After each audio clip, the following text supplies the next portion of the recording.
Here now is the Israeli Minister of Culture and Sports, Elie, followed by the UAE Minister of Culture and Youth, Nora Al-Qabi. הסכמי אברהם המבורכים והחשובים יוצרים הזדמנויות רבות לחיבורים בין השאר בעולם התרבות בין ישראל לבין האמירויות. הערב זו דוגמה מובהקת לכך. אני נרגש ומתכבד להזמין בפניכם את אחד האמנים הפופולריים והחשובים ביותר בישראל, ואני מודה שגם אחד שאני אוהב במיוחד, דודו טסה. דודו באמת אמן יוצא דופן ואהוב מאוד בישראל, והאמת גם בעולם הערבי בעקבות פרויקט מיוחד שלו, 3 אלבומים שהלכו בעקבות סבו ודדו שהיו אמנים מוכרים מאוד בעולם הערבי, בעיראק בפרט. תרבות זה גשר בין אנשים, בין תרבויות, בין עולמות. זה מה שמוזיקה טובה יכולה לעשות, זה מה שדודו טסה, אמן כל כך מיוחד, יכול לעשות. אני בטוח שתהנו הערב ואני נרגש ומתכבד כאמור להזמין את דודו טסה. It is with great pleasure that I present to you Mohamed Shehhi, a young Emirati singer and pianist who hails from the northern emirate of Ras Al Khaimah. His musical style resonates with people who do not necessarily understand Arabic and are simply moved by his soulful melodies. Mohamed has notably performed with multi-Grammy award-winning singer and songwriter Radwan in a song in the name of hope from the UAE to the world, calling humanity to unite towards shaping a better future. I hope that you enjoy this unique collaboration. On that reflects the power of music in ushering in a new era of cultural friendship and harmony, and which we hope will inspire more artistic and cultural opportunities between the two nations. Hello, my name is Dr. Efrat Sopher, and I bring greetings from the SMP Sephardi community of the United Kingdom. I would like to congratulate the Sephardic Heritage International in DC and its partners on shining a light and collaboration for the good that brings light into the world. Indeed, we've had the privilege to see this all come to life. I was blessed to be able to tour the United Arab Emirates and Bahrain on behalf of the World Jewish Congress, and to be able to see firsthand the truly warm and very inspiring collaboration between Israel, Jewish communities around the world, and the communities of the UAE and Bahrain. I really do look forward to seeing more miracles such as these in our midst. At the same time, it's vitally important to continue educating our young and each other on our rich heritage and the miracles that occurred in our nation's history. It's also a privilege to be able to share this heritage with our Muslim and Christian brothers and sisters in light of the Abraham Accords. Please God, may this be the first of many, many more collaborations in future. Chagurim Sameach, and all the best. سيدي يا سيدي ساداتي سيد الخود المزايني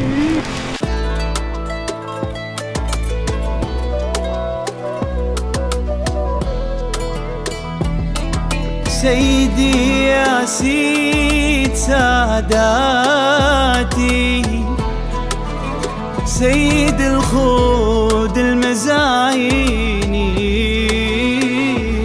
راعيني ورفيج بحالاتي دمني في حبك هرهيني سيدي يا سيد ساداتي سيد الخود المزايني راعني وارفج بحالاتي دامني في حبك رهيني سيدي يا سيد ساداتي سيد الخود المزايني راعني وارفج بحالاتي دامني في حبك رهيني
So there's definitely a great importance to the establishment of a Jewish community in the UAE and in any Arab country at this moment.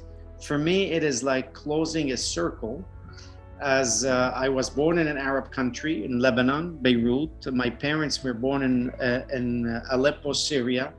And for generations, many of my ancestors lived there, and many of the ancestors of many Jews. As you know, approximately 1 million Jews lived in Arab countries stretching from Iraq, Iran, Iraq, all the way to Morocco, and all the countries in between. Of course, in Saudi Arabia, there were Jews living there up to like several hundreds of years ago. Certainly, even before the advent of Islam, Jews lived in many of those countries. The UAE did not exist as a country, and in that region there were no Jews, except that there was a discovery of a Hebrew tombstone in Ras Al Khaimah, which is one of the Emirates, but believed to be of a Jewish business traveler that may have died and was buried there. We don't have yet a remnant of any Jewish community in that area, but be that as it may. So the importance is really great. It is very significant to establish a Jewish community in an Arab country, because that's where we have been for thousands of years. Some of these communities, believe it or not, date back to the time of King Solomon, especially the community in Yemen. The community in Saudi Arabia dates back definitely to 2,000 years from the destruction of the Second Temple. The communities in North Africa, also many of them date back, in fact, to the First Temple. In Tunisia, definitely the community there dates back 2,500 years ago. Destruction of the First Temple. And so it is very significant to have a Jewish community, is the recognition that we have lived in that area for many, many centuries and millennia. So celebrating Mizrahi Heritage Month is of course significant, because it's part of the history of the Jewish people. Last year I arrived slightly less than a month before Hanukkah, and there were 2 celebrations. To tell you that this year we have 8 nights, and each night has a celebration, not just by one group, but by several other groups. So we have sometimes 2-3 celebrations at the same time. It just shows you the growth of the Jewish community and the growth of and the welcoming that we feel in that country, of celebrating Hanukkah every single night. And every single night there are several celebrations. Now, Hachamim, our sages, tell us, based on the verse, Kiner mitzvah veTorah or, one mitzvah, one good deed is one light. Definitely very significant and very important for each one of us to do a good deed in this world, so we could light up the world with goodness and goodwill, and basically being the light into the nations. We're going to have a celebration together with the museum called the Crossroad of Civilizations Museum. It is led by a very dear friend of mine, Sheikh Ahmed Al-Mansouri. His institution is the first institution in an Arab country that has a permanent exhibit on the Holocaust. It's an institute that has taken upon itself to spread education to not just that population, but to the entire region, about Jews, the Jewish people, about the Holocaust, and about the history of the Jews, including the establishment of the State of Israel.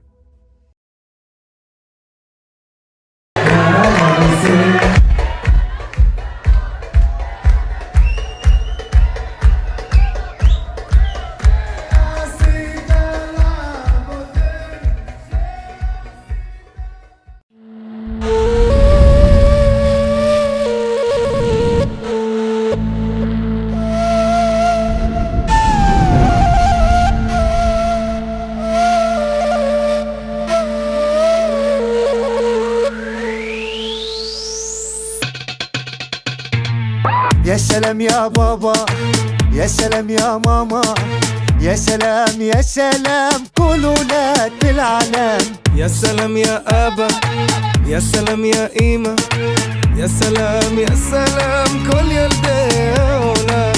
You hear me friend far away, far away. You hear my prayer. I hear you pray far away, far away. I hear you pray. أهلا بك سلام ومرحبا. أهلا بك تודה ברוכבה. أهلا بك מתי כבר אתה בא. أهلا وسهلا. أهلا وسهلا.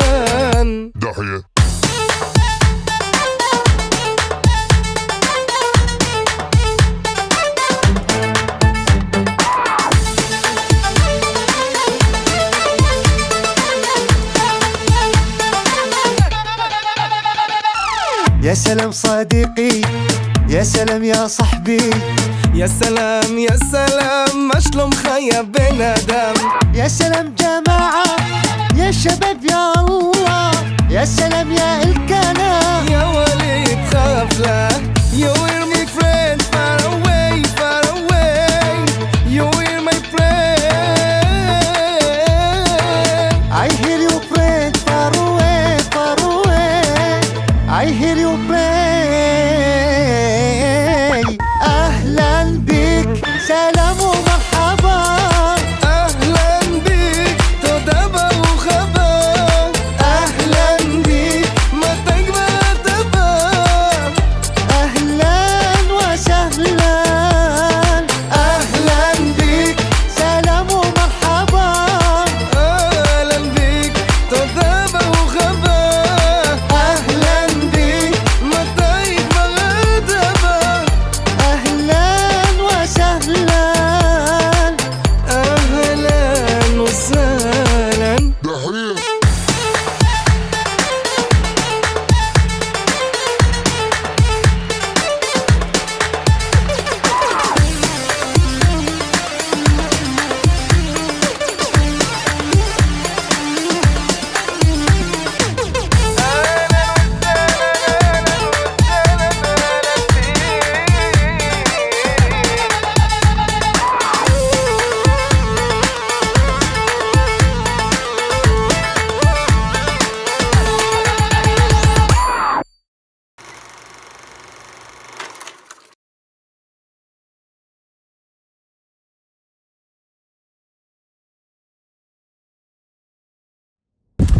Hello everybody, this is Tom Cohen, head conductor and artistic director of the Jerusalem Orchestra East and West. On this special evening of Hanukkah, I would like to light the candle together with all of you and wish us all a transformational year. This year for us at the Jerusalem Orchestra East and West was a very special year of collaborations. Funny enough, with the pandemic and all, it was a border melting year where we collaborated with artists from Bahrain, from the United Arab Emirates. We deepened our connections in Morocco and in Turkey, and I really hope that in the spirit of Hanukkah and the holidays, more light will bring more light, and our small light will become a huge light and will bring us an optimistic year full of hope and full of collaborations that will do only good for the region, for the new Middle East, for the world, and for all of us, each and every one. I would like to thank the Sephardic Heritage International and all its partners for this very cool and nice initiative, and wish you all a very beautiful and full of light Hanukkah and holiday season. Love you all.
قلبي بالنوم والعين السهر ما بغيرك غدا قلبي سجين وانت سارح والشهر يتبع شهر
Tonight is the 5th night of Hanukkah, and actually it's very appropriate because today is actually the 50th Jubilee anniversary of the independence of the UAE as a federation of countries. And in the last year and a half, I think one of the main lights that have happened here in Israel and in the region is the Abraham Accords and the peace that it is bringing, not just on the leadership level, but also on the people-to-people level. I'm so blessed to have had the opportunity to co-found 2 organizations. One is called the UAE Israel Business Council, and the other one is called the Gulf Israel Women's Forum. And both these organizations we created in order to have a warm, sustainable peace, so that peace does not freeze at the upper levels, but peace really flourishes people to people, business to business, woman to woman, mother to mother. And in the last year and a half, one of the blessings in my life has not just been traveling there and see Jewish life re-emerge, but also to see the way that these Abraham Accords have given us permission to call each other cousins again, to be able to talk about kinship and the things that we have in common, and not the things that divide us, which has been the focus in this region for so many years. And this year has been an incredible year for trade, not just between the new relationship between Israel and the UAE, which will reach $1 billion, and Bahrain and other countries that have made peace with Israel, but also we've seen that the countries that we originally had peace with for decades, like Jordan and Egypt, there's been an upsurge in trade with these countries as well, which means there's a new air in the region, there's a new vibe in the region. Young people do not want to continue living in a conflict they had nothing to do with starting. And so I'm very optimistic this Hanukkah, as we bring in the 5th light on the Jubilee of the UAE, that we have many, many years of peace, coexistence, and mutual prosperity ahead. Happy Hanukkah.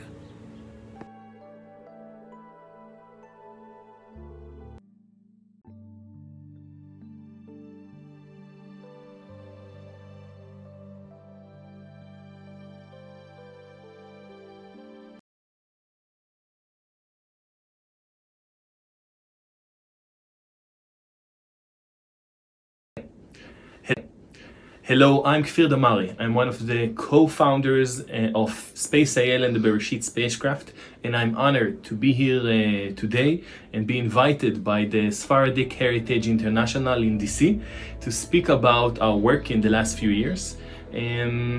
As you probably heard about the Bereshit spacecraft, after many years we were able to build a spacecraft, the first Israeli spacecraft, the first private spacecraft in the world, and to reach the moon. And we were able to reach the moon on April 2019. We did make history. We made Israel the 7th country in the world to achieve that, the 4th to try to land, the first private organization again to do so. Unfortunately, we did not land as expected. We got in a much higher speed than we were aiming for. But now we're working on a new project. This project is called Bereshit 2. It's even bigger and bolder from the first mission, because now we're not just building one spacecraft, we're building 3 spacecraft that are going to fly to the moon together. 2 of them, when we'll get to the moon, 2 of them are going to be landers that are going to land on 2 different locations on the moon, and the 3rd one is going to be an orbiter that will keep orbiting the moon for many years. And what's also unique about this mission, beside the fact that it was never done before, 2 landings in one mission, beside the fact that we're going to have many scientific experiments, something else that is really unique is the fact that it is an Israeli mission but with international partnership. And we have been working together with the Israeli Space Agency and many others to create those partnerships abroad, to get other countries interested and involved in this new mission. One of the recent announcements that we had is that we signed the first agreement with UAE to establish basically the base ground that we need in order to create this partnership. And now we're working on finalizing the details and looking at all the different possibilities of how we can work together and together reach the moon. We're also working now to create other partnership with many countries around the world. And really our biggest vision is that beside the engineering mission, the scientific mission that is going to be really unique, beside that, we're planning to have millions of children from many countries around the world that will be able to connect to that orbiter that is orbiting the moon and actually take part in the scientific mission. So we're planning to do many things, and we're planning to launch the spacecraft by the end of 2024. So it's really soon. And I would like to wish you now a happy Hanukkah, to wish you a lot of light in your life, to wish you that you will always continue on dreaming. Remember that the sky is not the limit, and Chag Sameach to everyone that is watching.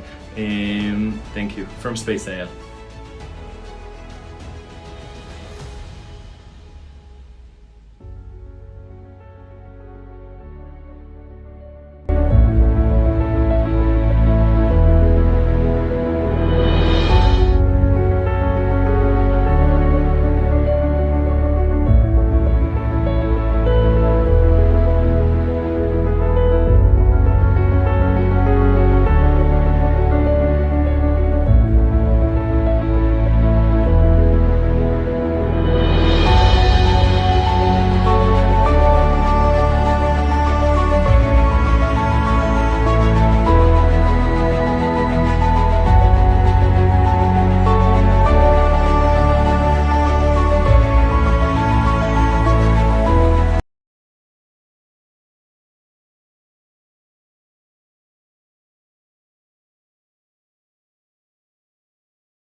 The United States welcomes and supports the recent normalization agreements.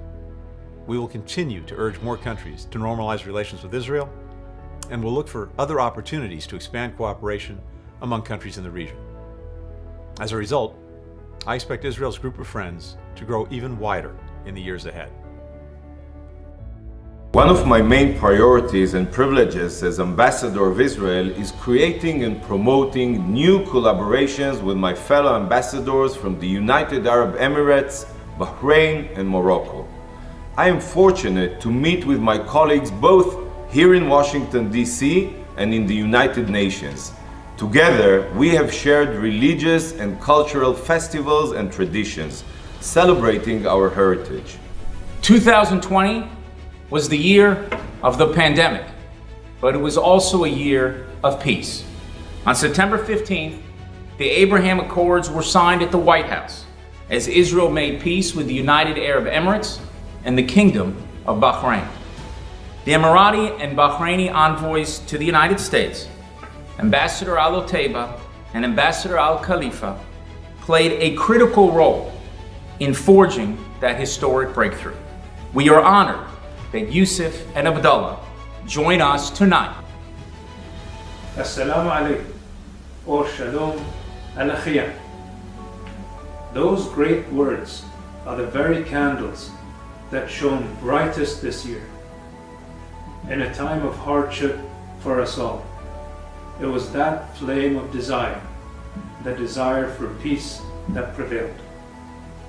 It was the very essence of peace that I am proud to celebrate with you this year, now during the time of Hanukkah. As the Abraham Accords formalized, centuries of strife and empty promise were conquered by the desire for opportunity and friendship. But like any such accomplishment, it is not one that comes or remains easily or freely. So at this holy time of year for the Jewish people, both in Bahrain and the world, may the hope for peace that exists in each of us burn brightly enough to illuminate the desire in others. As on the menorah, let our one candle be surrounded by others, radiating the light of hope on whatever shadows are cast by those wishing to perpetuate darkness and fear. Under the leadership of His Majesty King Hamad bin Isa Al Khalifa, with the longest standing Jewish temple in the Arab world, and many practicing the Jewish faith freely, we share your enthusiasm and gratitude as we reflect during this year's celebration. Thank you, and Hanukkah Sameach.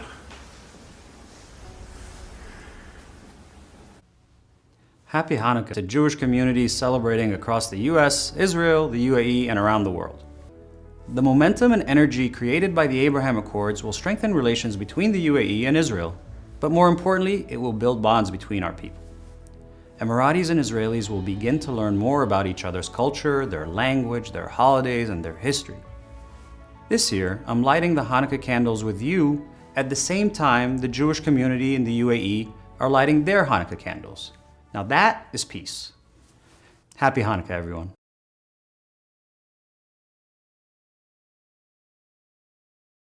أهلا بك يا أخي العزيز, to my friend, Ambassador Hilal, for being here with us this evening in honor of the new diplomatic relations between Israel and Morocco. The diplomats of the Embassy of Israel have been meeting their counterparts from the embassies of the United Arab Emirates, Bahrain, and Morocco, conducting roundtables and hosting events. We have promoted the role of women in the peacekeeping process during International Women's Day with the State Department and representatives from all three embassies. We lit Hanukkah candles together with the Embassy of Bahrain. We joined the Embassy of the United Arab Emirates to help our community right here in Washington, D.C. by distributing kits for people in need to help them prepare for winter and keep safe during COVID. We came together in celebration of the Moroccan Jewish tradition of Mimuna with the Moroccan Embassy.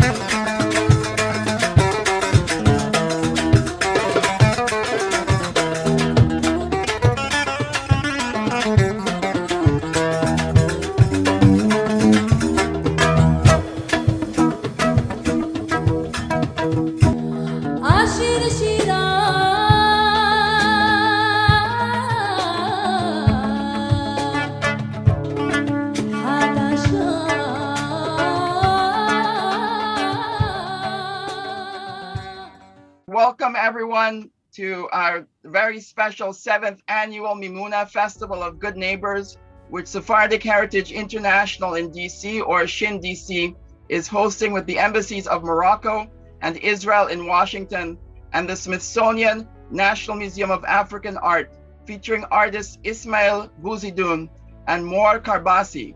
First and foremost, I want to say a big thank you to Efraim Katzir, who, with SHIN-DC has been doing and is doing wonderful programming, highlighting the culture from Northern Africa, from South Europe, the Balkans, the Jewish culture, and we always love to cooperate with him. And of course, as I said, with the museum and with our neighbors, right? Because it's Mimuna, so we celebrate friendship and good neighborhood of the Embassy of Morocco, who are right next door to us. And we love cooperating with them, and we appreciate cooperating with them on programs here, virtually, and also to inspire peace and stability in our mutual region.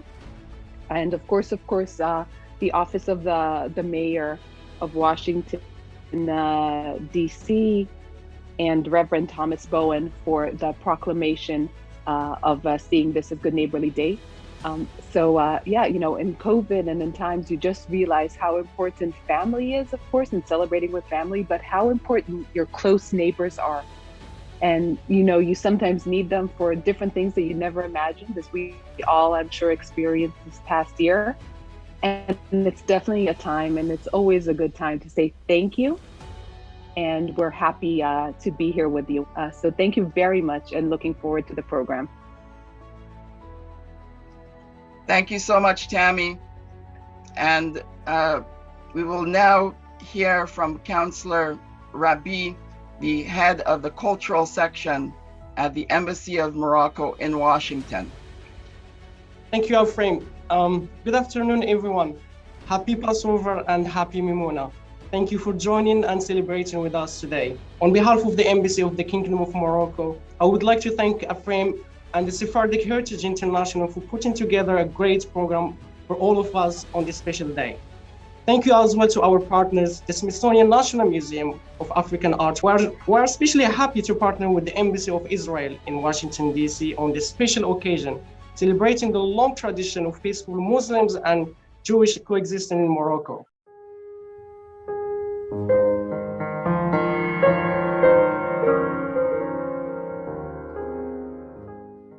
Distinguished guests, excellencies, and friends, welcome to SHIN-DC's annual Congressional Commemoration 2021. Honorable Congressman, Excellencies, ladies and gentlemen, I would like to thank Representative Raskin and Mr. Katzir, Director of Sephardic Heritage International DC, for their leadership in organizing this third edition of the Congressional Holocaust Commemoration. I am truly humbled to be part of this event as we pause to remember the victims of the Holocaust. Thank you, Efraim, and good afternoon, everyone. It is a great honor for me to be asked to share my family's story in connection with this International Holocaust Remembrance Day. Our ancestors had fled Spain in the late 15th century after King Ferdinand and Queen Isabella issued the Alhambra Decree, which mandated that all Spanish Jews either convert to Catholicism or be expelled from the country.